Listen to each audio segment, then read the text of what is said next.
Ça, c'est le fameux dossier des résidus de bauxite Arvida.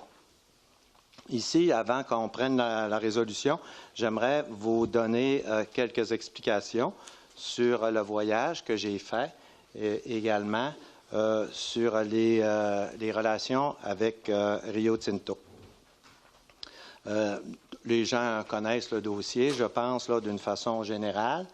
Maintenant, je me suis présenté devant des autorités à Londres pour leur parler non seulement de ce lac-là, mais on a également parlé de Alma, l'agrandissement d'Alma, AP60.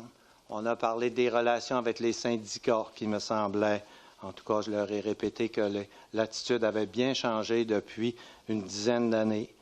On a parlé des relations avec les citoyens. Et concernant la résolution qu'on prend aujourd'hui, je leur ai dit que la Ville tenait à l'usine de Vaudreuil. Il y avait plusieurs employés, ça impliquait plusieurs milliers d'employés, là, si on regarde ça là, sous toutes ses facettes. Et que oui, il y aurait peut-être des aménagements, des choses à corriger, mais que la Ville était favorable, là, que j'avais parlé aux conseillers, la majorité d'entre eux étaient favorables. Et également que la Ville, moi en tout cas, je m'étais engagé, puis je pense que je vais avoir l'appui du Conseil là-dessus, à apporter des corrections, aider les citoyens qui, dans l'avenir, pourront nous dire qu'ils ont subi des inconvénients, s'il y a lieu, là. Et même s'il n'y a pas d'inconvénients, je pense qu'il va y avoir lieu de faire des choses.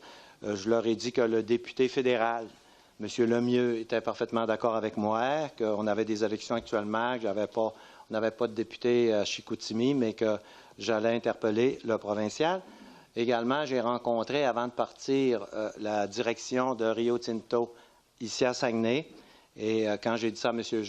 Jacques m'a confirmé que lui aussi serait, ça ne sera pas juste vous autres, il dit nous autres aussi, il dit on va faire notre part. Alors, à Rio Tinto, le fédéral, le provincial, la Ville. Et puis, j'ai dit ça. Et puis, j'ai rencontré le syndicat aussi. Le syndicat qui actuellement s'inquiète. J'aurais voulu que M. Gagnon soit présent aujourd'hui ici, mais sa mère est décédée. Je viens d'apprendre, sa mère est décédée. Je pense qu'il y a des représentants, ça a l'air qu'il y a des représentants de Rio Tinto dans la salle, je ne sais pas. Mais il reste une chose, c'est qu'eux autres aussi, puis ils s'inquiètent du fait que, puis je n'ai parlé à Londres, ça, j'ai dit, écoutez, quand vous envoyez des délégués, parce qu'actuellement, il y a des représentants de Rio Tinto qui viennent de l'extérieur, qui sont ici pour faire l'étude de tout ce qui se passe à l'usine de Vaudreuil. On ne sait pas pourquoi. Ils ne nous donnent pas la mission, mais je l'ai dit à Londres. J'ai dit, écoute, quand vous nous envoyez des gens comme ça, là, puis c'est mystérieux, là, puis c'est plus qu'une petite enquête, là, j'ai dit, c'est inquiétant.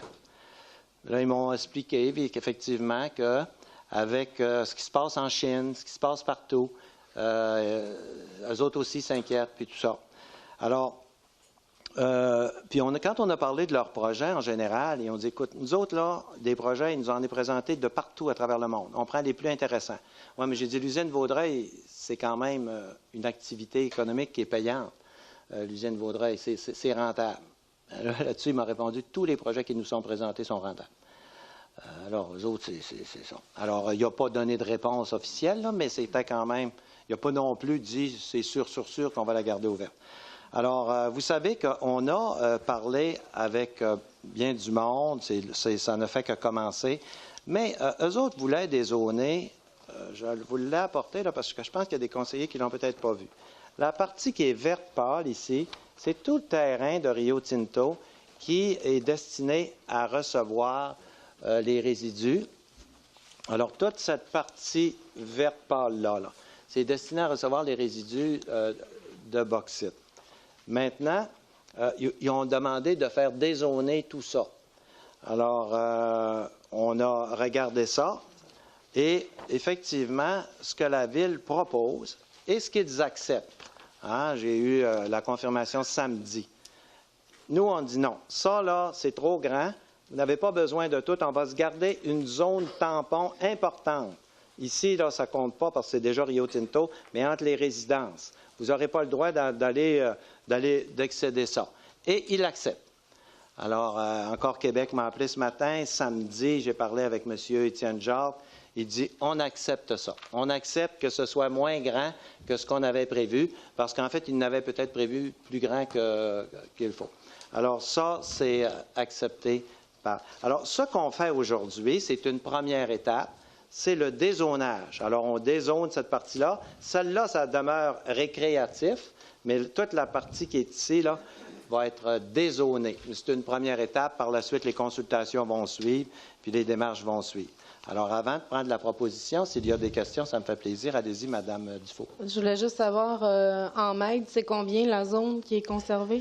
Bon, justement, étant donné que il n'y a pas deux pareils, regarde, c'est plus, une chose est sûre, c'est plusieurs centaines de mètres. Est-ce que c'est plus de 500 mètres? Non, c'est pas plus de 500. Non, non. Entre la zone, là, tampon, là, entre les résidences et... C'est pas plus de 500 mètres, là. Non, non, non, non. C'est plusieurs centaines de mètres, mais c'est pas plus. 500 mètres, c'est beaucoup, là.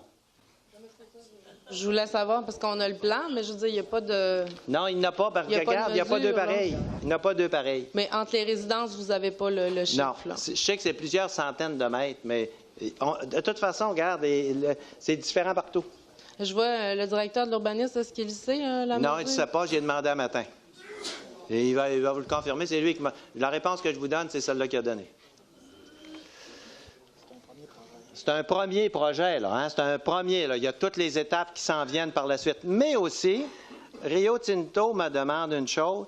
Ils ont besoin... Pourquoi on le présente aujourd'hui? Puis on voulait... Moi, je n'étais pas si pressant que ça. Dans ma tête, là, je me disais, on va cheminer les affaires, là. Mais là, vous constatez que ça arrive vite. C'est que Étienne Jacques me confirme. À Londres, là, ils sont en train d'analyser des projets et ils ont besoin d'un signal clair actuellement. Il dit ça, là, ils ont besoin de ça tout de suite. Écoute, on s'est parlé en fin de semaine plusieurs fois. Là, là, c'est tout de suite, ils ont besoin de ça. Ils sont un petit peu nerveux parce que ça presse, ils ne veulent pas voir d'autres projets passer devant. C'est plusieurs milliers d'emplois. Puis si on perdait ça, bien, effectivement, parce qu'eux autres, à Londres, des projets, il y en a en Afrique, il y en a partout, hein. Fait qu'en passer un là, passer un autre, ça a l'air qu'en Afrique, ça va vite. Alors, nous autres, il faut s'assurer que notre projet fonctionne. Alors, aujourd'hui, ça me prend un proposeur, ça me prend un secondaire, puis je vais demander le vote aussi pour voir s'il y en a qui sont contre. Je vais demander, cette fois-ci, là, le vote complet. Alors, qui va proposer? Est-ce que je peux... Monsieur Patterson propose et qui seconde? Monsieur Luc Boivin, seconde. Quels sont ceux qui sont pour? Est-ce que j'aurais pu vous poser une question avant, monsieur? Oui, oui. C'est pas vraiment une question, c'est juste pour m'assurer que j'ai bien comprise. Oui, il faut lancer un signal clair. Je pense qu'il n'y a pas grand monde qui sont contre le développement et les emplois, là. Je pense que c'est clair pour tout le monde. Mais avec ça, la zone tampon qui est, de plusieurs centaines de mètres, je pense que vous avez dit aussi publiquement que vous avez une préoccupation pour les gens qui sont alentours. Fait que ça reste aussi. Puis par voie de règlement, on peut quand même s'assurer que ces gens-là aient encore un confort. C'est ce que j'ai bien compris de votre sortie. Absolument. OK. Merci. Quels sont ceux qui sont pour? Quels sont ceux qui sont contre? Une personne est contre? C'est beau.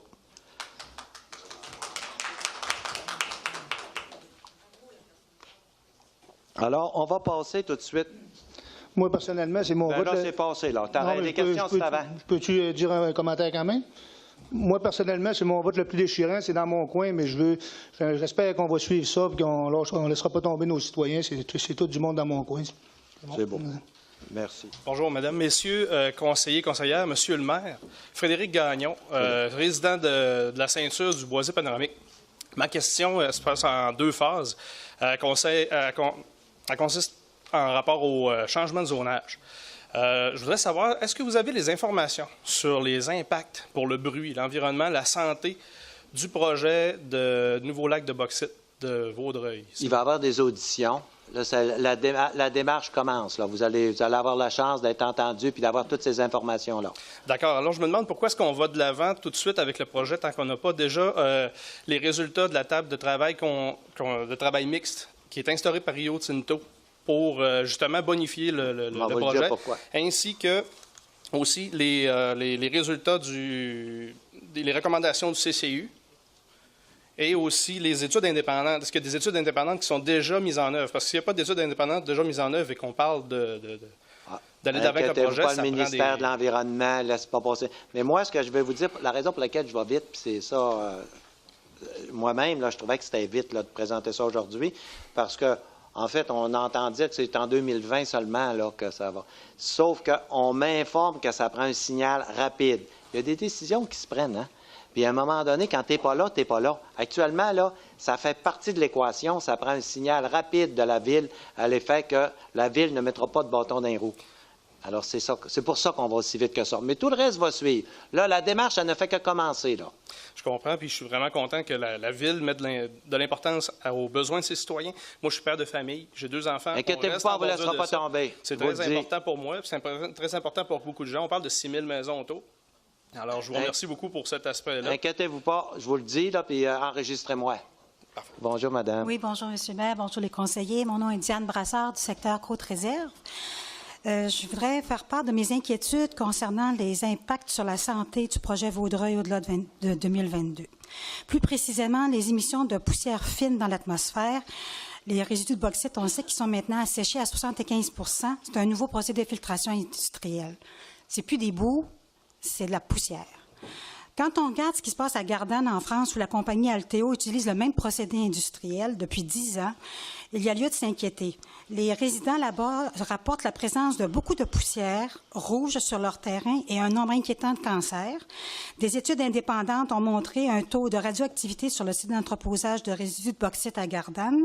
Et tout récemment, la santé publique a dû intervenir d'urgence suite à un bris de canalisation transportant le filtrat. Le filtrat, c'est l'eau qui est extraite. Quand ils mettent la boue, ils la sèchent à 75 %, mais le liquide qui reste, ça s'appelle un filtrat.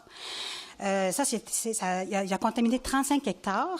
Oui, mais madame, on n'est pas des experts. Comment vous me diriez tout ça, là? Bien, je veux que le monde honnêtement, je ne peux pas vous contester, puis vous avez peut-être raison, peut-être tort. On n'est vraiment pas des experts. Ça, vous allez le dire lors des auditions. Venez pas dire ça au conseil municipal, là. Il va y avoir des auditions, puis ça va être l'occasion de vous exprimer dans ce sens-là. Mais là, moi, vous pouvez bien tout me défiler ça, me croiser les bras, moi, vous écouter. Êtes-vous une experte? C'est-tu vrai? C'est-tu pas vrai? Il n'y a personne pour vous répondre. Là, honnêtement, là, c'est pas la place. C'est parce que les citoyens n'ont pas de réponse aux questions qu'on pose. Demandez-leur, ils m'ont dit qu'ils en donneraient puis qu'ils allaient donner tout. Puis ils ont commencé d'ailleurs. Moi, j'ai assisté à une présentation, mais je ne suis pas un expert. J'ai trouvé ça très complet. Ils ont répondu à mes questions. Mais je n'irai pas rentrer dans les particules, puis dans ci, puis dans ça. Là. Mais j'aurais une question pour vous quand même. Oui. Compte tenu de l'absence de données sur les impacts possibles sur la santé, qui touchent plusieurs milliers de citoyens autour, on parle de près de 20 000 personnes. Comment pouvez-vous les informer de votre côté, comme il est de votre devoir de le faire quand on a fait tout un changement de zonage? Vous avez le devoir d'informer les gens avant tout changement de zonage. Oui, mais j'ai le devoir d'informer, de dire ce que je sais. Là. Mais là, ça s'en vient tout ça. Ce n'est pas le maire qui va vous informer, ce sont des experts. Les experts. Le maire, lui, il peut bien poser un geste, le conseil municipal aussi, mais il n'y en a même pas un autour de la table ici, là, un expert dans ça.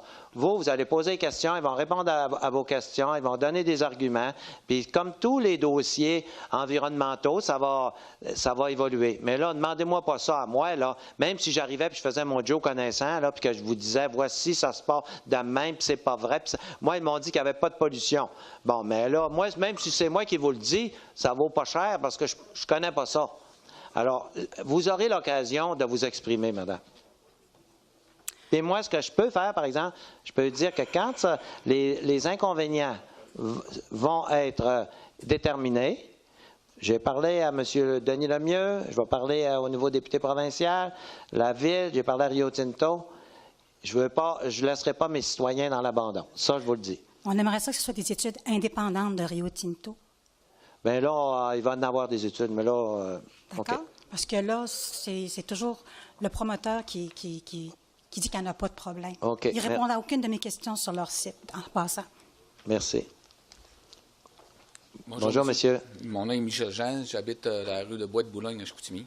Oui. Monsieur les conseillers, madame les conseillères, monsieur le maire.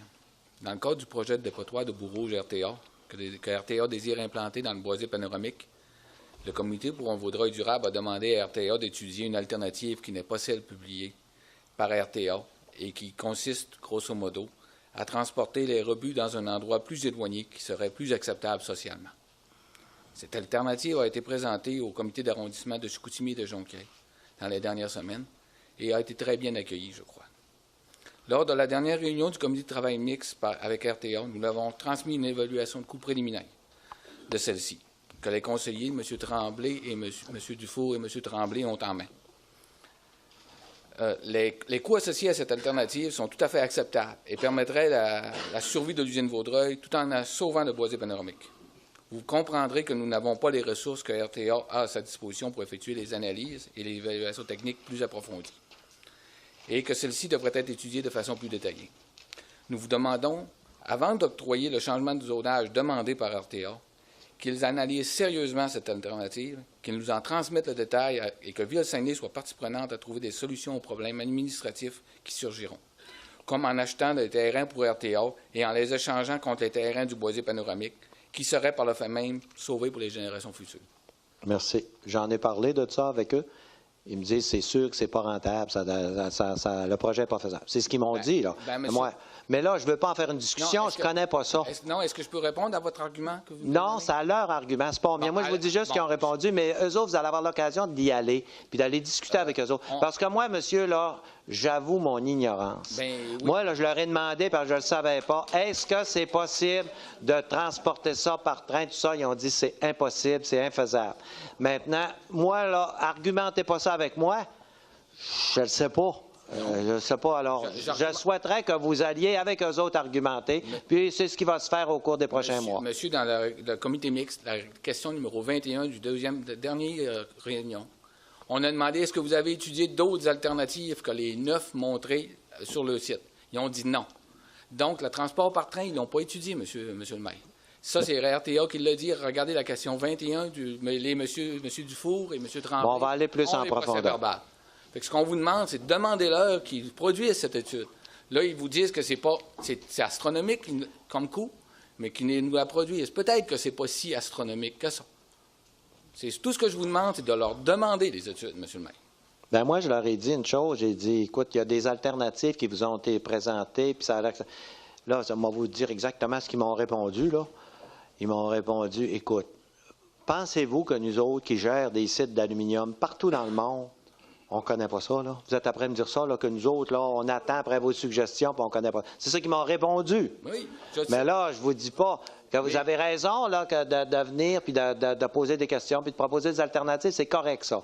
Mais je veux dire, il ne faudrait pas que vous vous attendiez, de ma part, à ce que je sois un expert dans le domaine. Je ne vous demande pas ça, M. le maire. Je vous demande de répondre à qui vous donne ces études-là. Qui les donnent, les études. S'ils les ont faites, on n'est pas totalement imbécile. On est capable de les lire, les études. Puis peut-être qu'ils ne les ont pas. Ils nous ont dit non dans la réunion. Regardez la question 21 du dernier procès-verbal qu'on a eu du comité mixte. Ils ont dit non, on n'a pas étudié d'autre chose que ça. Monsieur Dufour et M. Tremblay ont le procès-verbal en main. Ça va être suivi, ce dossier-là. Merci. Je vous remercie. Merci, monsieur. Oui, Christian Lemieux, j'habite la rue Panoramique. Oui. Je suis également membre du comité mixte de RTA, sur lequel siègent 21 personnes. En passant, monsieur, c'est pas Rio qui a pensé d'amener des employés sur ce comité-là. C'est moi-même qui ai proposé. C'est les seuls qui n'étaient pas représentés. Donc, on tient aux emplois. On tenait à avoir l'opinion des employés. On a 2 très bons représentants, d'ailleurs. Ce qu'on en a, Monsieur le maire, vous adoptez, c'est adopté de toute façon, et on trouve que c'est prématuré. Rio lui-même, par son comité, c'est Rio qui l'a mis en place. Et c'est Rio qui a dit, aidez-nous à rendre ça, j'arrondis, là, aidez-nous à améliorer ça, à bonifier le projet. Puis après ça, on va aller le représenter en séance publique. C'est eux qui font des séances publiques. Et après ça, on prendra notre décision, savoir si c'est acceptable socialement. Alors, c'est drôle qu'il y a comme 2 discours. Ils ont créé un comité, et ça, c'est Rio Mondial là, qui a cette façon de procéder-là. Donc, Rio Mondial a dit, Saguenay, vous faites ça, puis on décidera quand on aura fait notre procédure qui est implantée à travers la planète. Puis bizarrement, il y a comme une autre section qui dit non, non, non, dépêchez-vous, dépêchez-vous, parce que là, ça nous prend une acceptabilité tout de suite de la ville pour être capable d'avoir l'acceptabilité sociale. Ça se tient pas. Pas pour avoir l'acceptabilité sociale, je pense, c'est pour Londres. Bon. Ils veulent qu'à Londres, là, c'est une exigence, qu'il y a un signal de la ville à l'effet que, oui, la ville est derrière ce projet-là. C'est ça qui... Mais je comprends qu'on peut être derrière la ville, qu'on peut être derrière le projet puis qu'on puisse vouloir que ça se réalise. Sauf qu'on n'a aucun élément. L'étude d'impact n'est pas encore déposée au comité mixte. L'étude d'impact sur la santé publique n'est même pas commandée. Alors, comment, avec les délais de la municipalité, si vous n'avez aucun fonctionnaire qui est en place pour travailler là-dessus, comment vous allez faire pour nous répondre? Vous avez la ville, c'est pas M. le maire qui a l'obligation, vous avez la ville l'obligation de nous donner l'information qui est nécessaire pour connaître les impacts que ça va avoir sur nous. Ça va tout sortir. Moi, les impacts, en passant, je me suis construit en 1977 au bord d'une zone résidentielle, OK? Et qui est devenue, on parle de Chicoutimi, et qui est devenue une zone verte en 2012. Et dans la zone verte actuelle, il y avait seulement qu'une toute petite partie qui était une zone industrielle avant. Alors, on vient de nous dire, vous vous êtes construit à côté d'un site industriel, en durée, c'est comme un aéroport, il y a des avions qui passent. Bien, c'est pas ça du tout. On a historiquement un voisinage de résidentiel et un voisinage de parc. Alors, ce qu'on veut, c'est que... Et d'abord, ce qu'ils ont déposé, c'est exactement ce que la Ville donne, là. C'est exactement les clôtures qu'ils nous ont présentées au comité mixte. C'est ça. Oui, mais on ne les a pas donné la permission pour le reste. Ça, ils ne savaient pas. Ça a été dur à passer, là. Imaginez-vous pas que ça a passé dans le beurre, là. Le reste, là, ils le voulaient aussi. Eux autres, ce qu'ils ont demandé, c'est que le terrain soit dézoné au complet. Toi, on a dit non. Vous avez mis vos clôtures là, c'est ça votre lac. Puis en plus, là, le lac, en tout cas, le résidu, il n'ira pas jusqu'à la clôture. Là. Il y a encore une marge. Mais de toute façon, nous autres, on a dézoné à partir des clôtures qu'ils nous ont données. Donc, ça nous donnait plusieurs centaines de mètres qui va être zoné récréatif. Ça va être comme des parcs. Ils n'auront pas le droit. Donc, ça rend... Je pense que ça améliore le dossier pas mal. Et en passant, monsieur, dernière petite chose. Oui. Vous savez que Rio investit dans le Festival de jazz de Montréal, investit dans le Cosmodome de Montréal. Mais qu'est-ce qu'ils nous donnent ici, à part d'avoir des usines? Ça, je le dis souvent. Moi, je trouve qu'ils devraient nous en donner plus. Ça n'a pas Mais de là, sens. justement, ça va être une belle occasion. Montréal ne leur donne rien, Rio. Ça leur permet d'avoir une visibilité sur la planète, mais nous, on n'a rien. On pompe le Saguenay. Je le dis souvent. Puis ça s'en va ailleurs. Ils n'ont pas juste des qualités, là. Alors, écoutez... je vous comprends, mais soyez sûr qu'on ne vous laissera pas tomber. Vous le dites. On n'est pas sûr, monsieur le maire. Désolé. Bonjour, M. Talbot. Bonjour, M. le maire. Vous me connaissez? Oui, je vous connais. Oui. Je suis un citoyen de Chicoutimi-Nord. Oui. Et ça m'arrive d'utiliser la belle piste cyclable à partir de Chicoutimi-Nord jusqu'à l'usine Vaudreuil, ou à peu près, là, en passant par là. Et je trouverais très dommage que le long de la piste cyclable, on installe un lac de résidus de bauxite. Ma question, ça rapporte un peu ce qui se disait autour de moi pendant qu'on vous écoutait. Il me semble que vous mettez la charrue avant les bœufs. C'est-à-dire que là, vous nous dites vous-même que vous êtes ignorant de l'impact que ça va avoir. Hein? Je suis comme tout le monde. Et quand vous avez présenté le projet, ben oui, c'est ça, justement. Comme tout le monde. On est tous un peu... On ne sait pas tout. Ouais. On n'est pas des experts. Je ne suis pas un expert. Je ne peux pas répondre à des questions techniques parce que je n'ai pas l'expertise pour répondre à des questions techniques, mais je présume qu'il ne doit pas en avoir bien dans la salle qui sont des experts. Non, mais justement, c'est ça l'idée, c'est d'avoir une étude d'impact avant. Ça va tout sortir. Mais là, c'est juste le dézonage. On n'a pas décidé un matin qu'on le faisait. C'est Rio Tinto qui va décider de le faire. Mais il y a 1000 emplois. Vous me dites que vous, quand vous passez avec votre vélo, ça vous dérange. Mais là, si vous avez quelques kilomètres à passer, mettons que ça passe, ça dure, je ne sais pas combien, 1 kilomètre. Ouais. Ben moi, j'aime mieux avoir 1 kilomètre, avoir un lac de bauxite à côté de ma piste cyclable que de perdre 2000 emplois. Ouais. Et on travaille assez fort. Non, monsieur le maire. 1000, mais ça ne comprend pas les indirects. Les indirects... Ben non, ça ne comprend pas. Je les ai toutes, les statistiques. C'est pas vrai. Là, il faut dire les vrais chiffres d'un bord comme de l'autre, là, pas juste d'un bord. Ouais. Mais continuez votre affaire. Oui, mais monsieur, est-ce que vous saviez qu'il y a déjà eu une étude par le BAP autour de l'Alcan au sujet de l'AP50, au sujet du projet AP50? Et dans ce BAP-là, il avait été recommandé de maintenir une zone de protection entre le quartier et la piste aussi, évidemment. C'est une bonne idée. Oui, c'est ça, mais je veux dire... Il va en avoir encore une. Oui, mais c'est ça, mais là, c'est comme je vous disais tantôt, vous mettez à Chauravimbault, vous faites le dézonage. Oui, mais on garde la... Allez-vous, la question de monsieur est importante. Supposons que l'étude d'impact nous dit, ben non, c'est pas une bonne idée. Est-ce que vous allez rezoner? Est-ce que vous allez mettre la zone tampon nécessaire? Qu'est-ce qui n'est pas une bonne idée? J'ai dit supposons que. OK? Supposons que. C'est pas une bonne idée. Quelle affaire qui n'est pas une bonne idée? Le projet ou la zone tampon? Le projet là, Bon, mais à ce moment-là, il y aura des discussions. Il va y avoir des discussions dans la ville avec vous autres. On va en discuter. À ce moment-là, s'il y en arrive à ça, vous savez comme moi, là, que ça n'arrivera pas à ça. Rêvons pas en couleur. Monsieur le maire. Vous savez bien, hein? Mais si ça arrive à ça, on verra, mais là... Non, monsieur le maire, s'il vous plaît, vous aimez parler de démocratie et vous nous dites souvent, la ville est là pour défendre ses citoyens, hein? C'est vrai. Les citoyens d'abord. Oui. Et là, c'est pas Rio Tinto d'abord. C'est 2000 emplois. C'est les citoyens d'abord. Et puis... Ouais, non, c'est pas juste 2000 emplois, là, c'est les citoyens. Toute la gang, là. Il reste une chose, là. Quand vous dites que c'est pas 2000 emplois... Je veux dire, c'est pas juste ça, là. Oui, mais les emplois, là, on travaille comme des fous pour aller chercher des emplois. Ce sont nos citoyens, ça, ces emplois-là. Vous avez vu le travailleur qui est venu tantôt. Ce sont nos citoyens, nos familles, c'est nos épiceries, c'est nos magasins, c'est nos services. C'est tout ça, là, qui gravite autour. Elkem Metal dit que si, ça, on ne le calcule pas, mais Elkem Metal attend ça parce que lui, il va envoyer à vapeur, là. Il a besoin de cette vapeur-là. C'est tout ce monde-là. On veut faire travailler notre monde. Bien là, c'est pas ça, les citoyens. Pour moi, c'est ça, les citoyens. Ouais. Monsieur le maire, vous nous avez dit que la raison pour laquelle vous êtes pressé à passer le règlement de zonage, c'est parce que Londres le demande. Hein, c'est ça que vous avez dit. Monsieur... Laissez-moi finir. Est-ce que c'est Londres qui mène ou c'est le conseil de ville? Est-ce qu'on est encore une colonie de Londres ou bien on est devenu une démocratie indépendante? C'est ça la question. C'est ça notre question, M. le maire. Regardez, c'est des citoyens, là, ça. Vous voulez applaudir, vous irez au théâtre de la Banque nationale, il y a des spectacles à tous les soirs. Non, vous êtes bon dans le spectacle, M. le maire.